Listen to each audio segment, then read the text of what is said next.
The breech charge cracked the steel door off its hinges, and I was through it half a second behind her, night vision flooding green, dust, and pulverized concrete hanging in the air like fog. She was already moving left while I was still finding my footing on the rubble. Two tangos came up from a stairwell with rifles swinging toward the light, and she put them down with double taps so close together they sounded like one long word, the muzzle never rising higher than it needed to. A third came out of a side room with a blade raised, and she took his wrist, turned it against the joint, and had him on the floor with his own knife pressed flat against his collarbone before I finished clearing my corner. 15 seconds, room secured, 3 hostiles neutralized, and she hadn't said a single word the whole time.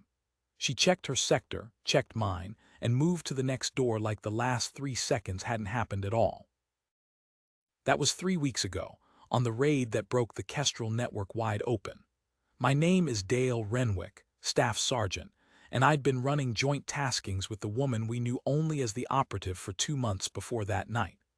I still didn't know her real name, her unit, or why a woman with no visible rank patch was giving hand signals that even our SEAL element followed without question.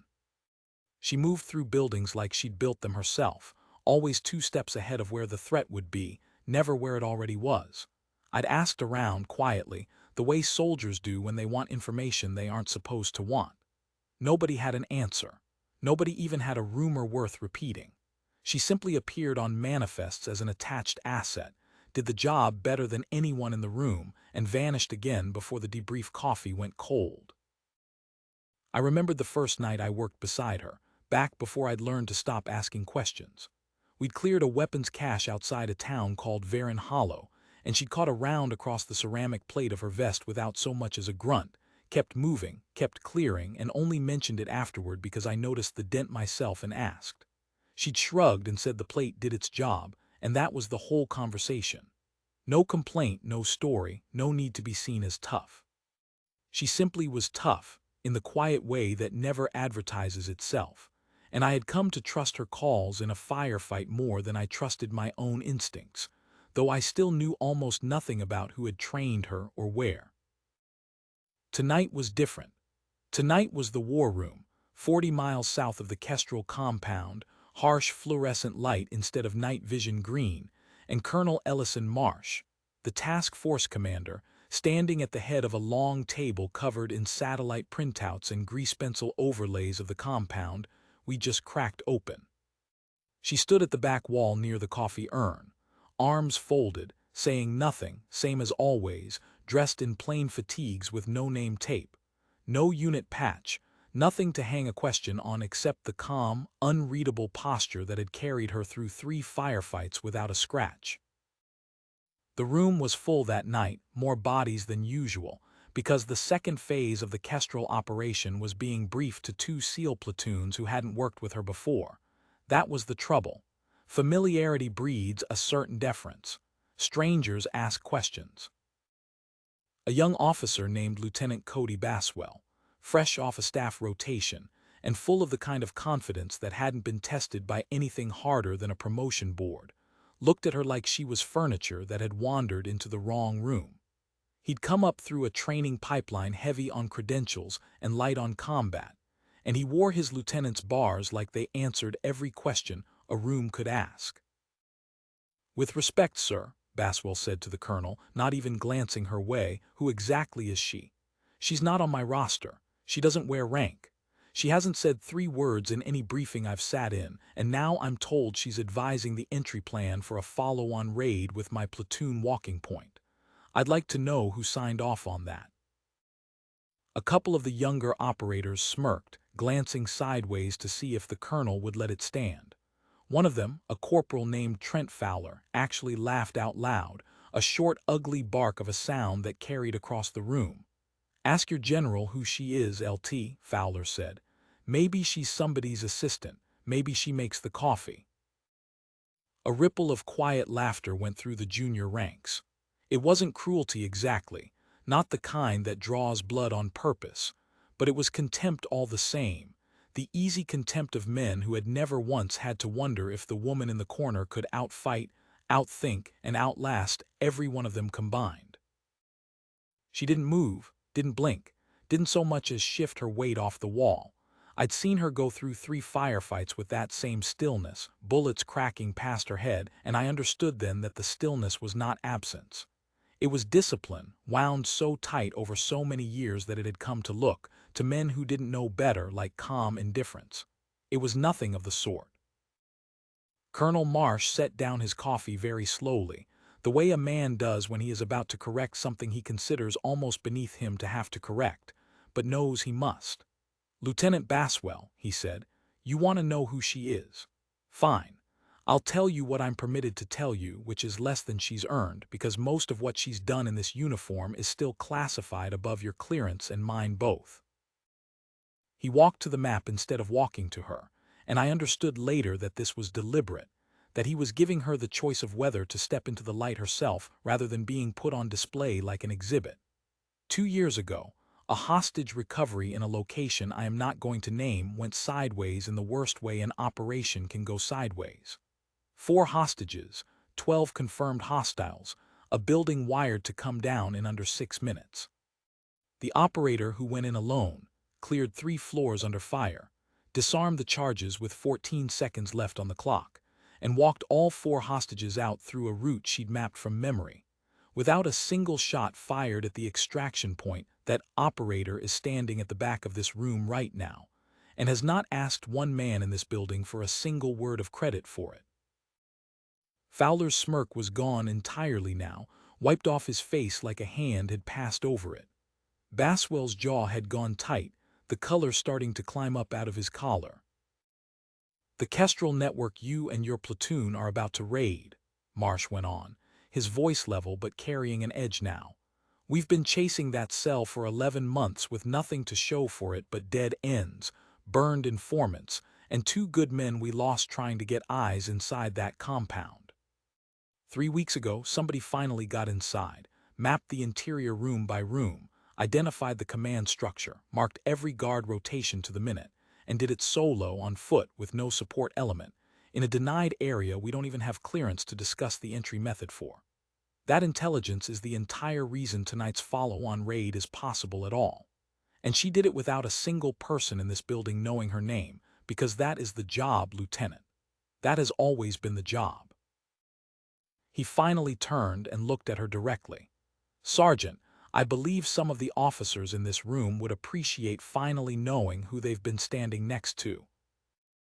She stepped forward into the fluorescent light, and for the first time in 2 months of joint taskings, I watched her actually address a full room. Her voice was even, unhurried, carrying no weight of grievance in it at all, no edge of vindication, nothing but flat working competence. "Call sign Black Viper," she said. "I don't use it much. Names get people killed, mine and theirs both, so I've learned to do without one whenever I can. I was inside the Kestrel compound 11 days before the raid your platoons executed 3 weeks ago, cataloging exits, guard rotations, and the location of the detonation triggers your EOD team disarmed without incident, because I'd already marked them on a diagram they carried in with them. I flagged the 3rd-floor stairwell as the likely point of contact if we breached from the west. It was.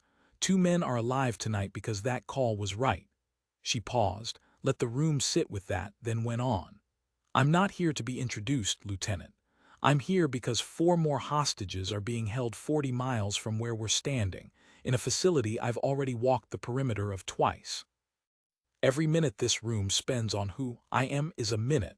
We are not spending on how we get them out clean and alive." Nobody spoke. Fowler was staring at the floor, at his own boots, like the answer to something might be written there. Baswell's face had gone the color of old paper, all the easy confidence drained clean out of it. "Sir," Baswell finally managed, his voice smaller than it had been 5 minutes earlier, "I withdraw the question, fully withdraw it. I meant no disrespect to the sergeant." "Good," Marsh said, not unkindly but without softening it either. "Because in about 90 minutes she is going to walk you and your platoon through the compound she memorized on foot, room by room, hallway by hallway, and you are going to listen to every single word like your men's lives depend on it. Because they do." She turned back to the map without any flourish. No glance of vindication toward Baswell or Fowler, no small smile of quiet satisfaction, nothing at all to mark the moment as a victory. She simply began laying out the entry points in that same level voice, marking the stairwell, the guard changes, the room where the last group of prisoners was most likely being held, walking two fingers across the printed satellite image like she was tracing a path she'd already walked a dozen times, because she had. I watched Baswell lean in now, taking notes with a hand that wasn't quite steady, asking careful, respectful questions where 20 minutes earlier he'd asked a contemptuous one. I watched Fowler stand a little straighter at the back of the room, arms uncrossed now, like a man quietly recalculating everything he thought he understood about the woman he'd mocked less than half an hour before. I'd worked beside her through the Kestrel breach without ever knowing what she carried into that building with her. The 11 days alone inside enemy territory. The two men she'd never met who were alive because of a stairwell she'd flagged on a diagram. I understood now that the silence I'd mistaken for distance had been the weight of an operator who had spent years being underestimated by rooms exactly like this one, and had simply stopped waiting for anyone to catch up to what she already knew about herself. She didn't need this room's respect to be complete. She'd earned it 100 times over in rooms none of us would ever be cleared to hear about. 90 minutes later we rolled out on the second raid, engines low, headlights dark, and this time when she gave the entry order over the net, calm and precise, nobody hesitated and nobody questioned it. Baswell followed her call on the stairwell without a flicker of doubt, moving his men exactly where she'd told him to move them. And when the compound went loud, 3 minutes of hard, controlled violence, it went exactly the way she'd said it would. We took the second compound in 11 minutes flat, 4 hostages recovered alive, 0 friendly casualties, every hostile accounted for. When it was over, Colonel Marsh stood at the tailgate of our vehicle in the gray light before dawn and gave her a slow, deliberate salute in front of the entire assembled team. The kind of salute that isn't required by any regulation on any book, but is offered freely because a man has finally seen clearly what had been standing in front of him the whole time. She returned it, unhurried as ever, steady-eyed, and said nothing at all because by then nothing needed to be said. Baswell saluted next, and then Fowler, and then, one by one, every man on that tailgate who had been in the war room that night. Fowler stepped forward afterward, cleared his throat, and offered his hand instead of another joke. She shook it once, firm and brief, and told him to check his team's water discipline before the next op, because 2 of his men had gone through their canteens too fast on the approach. It wasn't forgiveness exactly. It was simply her folding him into the work, the only currency she'd ever traded in.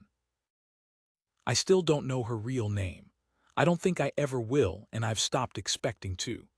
But I know what Black Viper means now, and so does every man in that war room who once thought silence in the back corner of a briefing was something safe to laugh at.